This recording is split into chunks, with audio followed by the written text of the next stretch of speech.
Oke, assalamualaikum warahmatullahi wabarakatuh. Halo semua, perkenalkan nama saya Yudi. Saya adalah pendiri UKM Sinematografi Universitas Jambi atau yang biasa disingkat dengan UKM Sinema Unja. UKM yang saya dirikan di tahun 2008 ini tepatnya udah 14 tahun yang lalu ya kalau sekarang tahun 2022.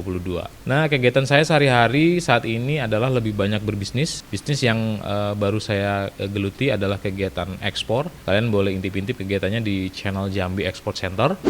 Dan juga saat ini saya masih ngurusin studio cinema production. Kalian juga bisa intip-intip juga di Instagram dan di TikToknya. Ketik aja Cinema Production. Salam kenal. Hari ini saya diminta oleh pengurus UKM Sinema untuk sharing tentang apa itu videografi.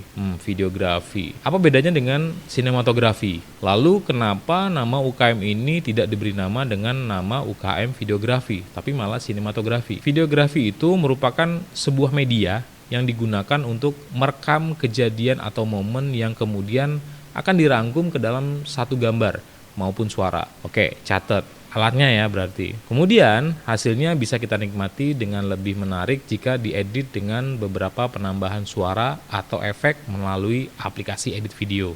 Nah, setiap orang itu bisa membuat video asalkan dia tahu cara dan paham proses pembuatannya dan cara penggunaan peralatannya. Asalkan ada kemauan dan peralatan, itu tidak akan susah untuk mempelajarinya, yakin. Apalagi saat ini kamera itu sudah bukan barang asing lagi. Pertama-tama yang perlu kita ketahui di dalam ilmu videografi adalah pengenalan terhadap sebuah kamera. Karena kamera merupakan salah satu bagian paling penting dalam sebuah pengambilan gambar. Tanpa kamera, sebuah produksi tidak akan bisa berjalan. Karena di kamera inilah gambar dan suara direkam ke dalam film atau pita video. Contoh kalau kita flashback ke era-era tahun 70-an ya. Nah, yang ngetren itu kamera-kamera yang kayak begini nih.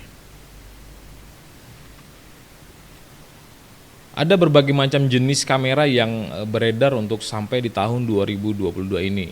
Mulai dari handycam, camcorder profesional, action cam, DSLR, mirrorless, bahkan HP yang kalian pegang juga udah memiliki fitur kameranya. Coba cek. Pada dasarnya setiap kamera itu terdiri dari 3 bagian utama, yaitu lensa, tubuh kamera, dan recordernya. Oke, masuk ke lensa. Nah, lensa ini mempunyai fungsi untuk memilih bidang pandang tertentu dan ditangkap secara optik yang menghasilkan gambar dan diteruskan ke permukaan tabung kamera yang nantinya oleh tabung kamera itu diubah lagi dari optik ke elektrik. Ada beberapa jenis lensa ya menurut panjang fokalnya. Nah, panjang vokal itu adalah jarak antara pusat optik lensa dengan titik di mana gambar terlihat dalam keadaan fokus. Ngerti nggak? Ngerti dong, masa nggak ngerti? Ada beberapa jenis lensa, yaitu lensa normal. Nah, lensa ini sering disebut dengan lensa standar. Gambar yang dihasilkan dengan lensa normal ini memberi kesan yang biasa dan datar. Tidak ada efek distorsi atau melengkung. Yang kedua, lensa wide atau lensa sudut lebar. Disebut lensa sudut lebar karena jangkauan dari subjek yang ditangkap oleh lensa ini cukup lebar. Sebagai gambaran, dengan menggunakan lensa sudut lebar ini, kita tidak perlu mundur-mundur untuk mengambil jarak kalau mau mengambil sebuah gambar. Terutama pada pengambilan gambar group shoot, arsitektur, keramaian, dan lain-lain. Kemudian lensa tele. Nah, dengan focal length yang panjang, bila menggunakan lensa ini, subjek jadi terasa lebih dekat. Keuntungannya, kita bisa merekam gambar dari jarak cukup jauh, tetapi dapat menghasilkan gambar seperti kalau kita dari jarak dekat. Selain itu, penggunaan lensa tele ini memberikan keuntungan pada kita akan ruang tajam yang sempit, sehingga kita dengan leluasa bisa melokalisir subjek, sementara yang lainnya akan terlihat blur. Kemudian lensa makro. Nah, lensa ini sangat baik digunakan untuk merekam benda-benda kecil seperti capung, serangga, buah-buahan yang kecil, bahkan otak koruptor. Panjang focal lens makro ini antara 55 sampai 105 mm. Dengan lensa ini kita bisa merekam gambar dari jarak dekat sekali dan perbandingan antara subjek dengan yang ditangkap oleh lensa ini bisa mencapai 1:1. Selanjutnya tubuh kamera. Di tubuh kamera ini biasanya juga dilengkapi dengan beberapa fasilitas seperti white balance, steady shoot, digital effect, shutter speed, dan lain-lain. Tergantung jenis kamera dan kebutuhannya masing-masing. Oke, lanjut. Ada viewfinder. Nah, viewfinder ini merupakan monitor monitor kecil yang terdapat pada kamera. Pada umumnya, viewfinder hanyalah sebuah monitor hitam putih, tetapi saat ini sudah ada juga yang berwarna. Dalam viewfinder biasanya disertai informasi fasilitas dan indikator pada saat rekaman, seperti indikator posisi kamera record atau standby, kemudian white balance, kemudian ada iris, kemudian ada kapasitas baterai, dan lain sebagainya. Kemudian recorder atau VCR atau video kaset recorder, udah nggak pakai kaset lagi sih sebenarnya. Ini merupakan alat perekam gambar dan suara. Di beberapa kamera kayak kamera ini, nah alat perekamnya itu nyatu dengan bodi kamera dan juga ada slot untuk penambahan memorinya. Oke, masuk ke pengoperasian kamera videonya. Kamera video itu ada berbagai macam merek, bentuk, dan varian. Udah kayak makanan aja ya. Begitu juga dengan media penyimpanan gambarnya, juga bermacam-macam. Contoh merek yang terkenal itu ada apa aja sih?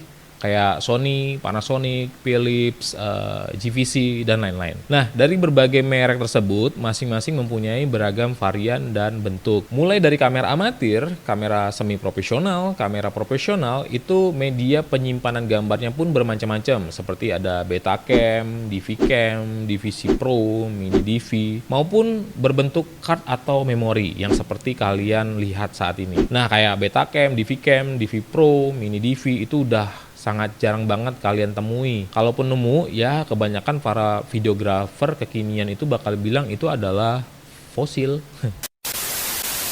Oke, kita masuk ke main control. Nah, sebenarnya ada 6 kontrol dasar pada kamera. Yang pertama ada exposure.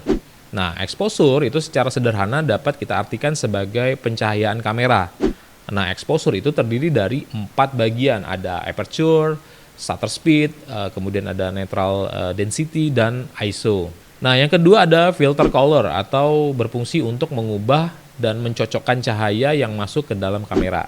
Yang ketiga ada white balance. Nah, yang keempat ada zooming. Dan yang kelima ada focus. Dan yang keenam adalah auto level. Duh bang, ribet banget pengaturannya. Ya, bakal ribet kalau kalian nggak kenal sama kameranya.